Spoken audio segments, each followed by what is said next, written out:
sanyii gaarii keessanii jala bultii ayyaanaa baga nagaan geessanii guyyaa keessa kadhannaan milkaa'aa wanta fedhaa naannofnee waggaa ga'uuf alhamdulillah jedha. Waggaa waggatti dhufa guyyaan kuni maramee meeqa duuti hanqifte biyyeen itti raramee yaadadhu kan boruuyyuu hanqatee edanaa du'u jira addunyaa gantuu tanaan in sobaminaa fira. Yaadadhu ayyaana waggaa darbee meeqan wajjiin turee baran ammoo hanqatee tikkeettii du'aa muree. Yaadadhu maatii keessaa haa ta'u yookanii firri du'ee hir'inna wayiin qabdu lakkoofsi namaa bu'ee. Yaadadhu tarii immoo warra ollaa yookaan hiriyaan dhabne madaa akkanaa kana hin jiraa namni hin qabne. Yaadadhu ijaan yoo arguu baattan gurraan hoo dhageessanii ayii nama san jedhaa gaddaan turree teessanii hunduu waggama waggaan itti deebi'uu fedhaa. Kan namni jedhen taane alhamdulillah jedha. Duuti in komatamtu yookanii duuban hamii waggaa dhufu digee waggaa dhufu nuun itti deebi'uun mamii. Kan du'e irraanfannee kunoo obsinee teenyee nu warri lubbuun jiru baga nagaan geenye. Egaa warra nama waaqessan nan irraanfadhe wayyoo nagaan siniif haa ta'u yaa namoota waaqayyoo. Isin isaan deebiin kennitu ani immoo gaafiin dhiisnee walaloo barreessurraa kunoo boqadheen ciisne. Gargaarsa rabbii malee dhibeen fayyisu qorsuu wallaalaa waaqni tumseef beekan hin dogoggorsu.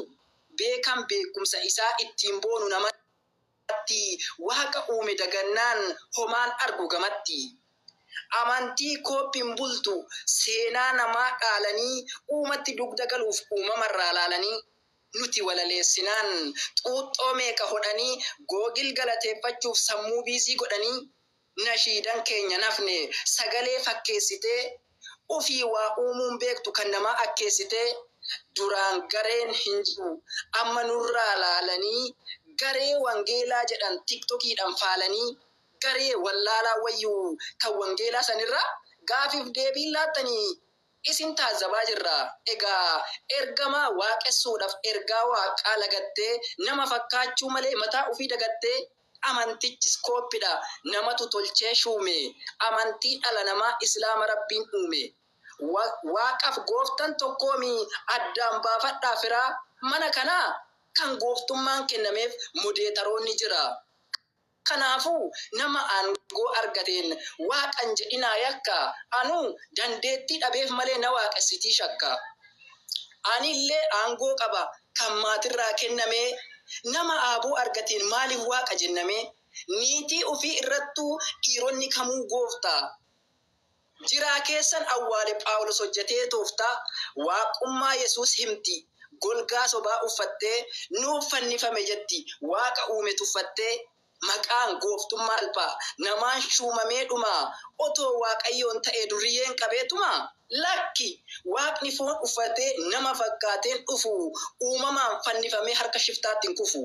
Abbaan ilmoo fi dhalcheen tumamee madeeffama. Uumamni uumaa reebe jedhamee odeeffama. Waaqa maaltu fannisa namni uuman hin lolu. Kijiba akkanaa dhiisaa kuni gurraa hin tolu. Shiftaan seerayyuu gadi waaqa fuulatti tufa. Dhugaa mo'atee darbee sobni keessa in kufa. Mee fakkeenya fudhaa isin nama guutumi. Gahee waaqummaa qabdu lubbuun teessan duutumi. Innis isiniin takka namuma akka keessanii ilma dhiiraa waaqessuuf suuraa bira teessanii. Hin fakkaanne fakkeessaa waaqni fannoon hin malu. Ilma waaqayyos miti nama kan ilmoo dhalu. Waaqni Yahudan buttee jijjiirattu birritti namarraa bookeen dhoowwu itti yaada sirritti. Waaqa qarshiin gurguran buusii buusaa galfadhaa. Garuu dubartii dahaa miti mataa mataan dhalfadhaa. Ani waa argeen yaada kaase hin gaafanne maleessaa. Raajii lallabuu wayii miidiyaarraan kaleessa. Yesuus fayyisa jedha paastarii miila qabaa. Nama itti waamuun dura mataansaa fayyuu qaba. Giraanchidhaan utaalaa gargaarsi namaa fidee waldaan fayyaa jedhaan ofiiyyuu fayyuu dide. Naan galle dubbiin jaraa gadi buusee ol qabee Yesuus nuuf du'e jettu kun hoo isinii cabee. Rifeensi irraa dhume deebi'ee hin magarree halkan fayyisaa bulaa guyyaa garuu dhagarree. meeqa miilli naaffatee daandii gubbarra rafaa. Yesuus ittiin amannee hadaraa waaqaf lafaa. Maqaa Yesuus waamataa dhukkubsattoonni kuma. Hin fayyisaan abjuudha hiibuun keessa yoom dhumaa. Maqaa Yesuus hin fayyi yoo jedhu duudaaf bal'aan. Namni nagaan jiru itti deebi'aa gallaan. Qunxuuxee wal boochifti seexana baasuu fedhanii diraamaa nu laalchisan iyyi waliin jedhanii.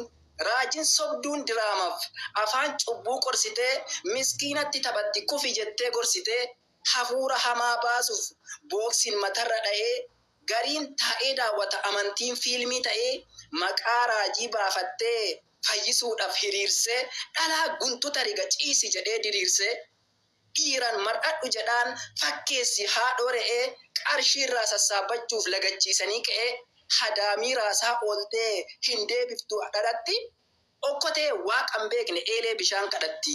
Kun amantiiree amma geemii taphataa jirtu qumaara lallabdanii lubbuu ibiddaa firtu gaafa fedhan sirbanii gaafa fedhan dubbisu amantiin heeyyamne dhiichisanii shubbisu. Dhuganii machaa'anii alkoolii sammuu diigu kufanii madaa'anii maaf bu'aa malee dhiigu. Duubaaf durri nu dhibe waa'een isaa laaqadha. Yesuusin fayyitaniin doktora moo waaqadha. Waaqa jechuun rakkisa dubartiin miixuun dhale. Dirqama waaqessituu yoo dadhabbaa malee namummaan isaa sirrii waaqummaa eessaa fidaa.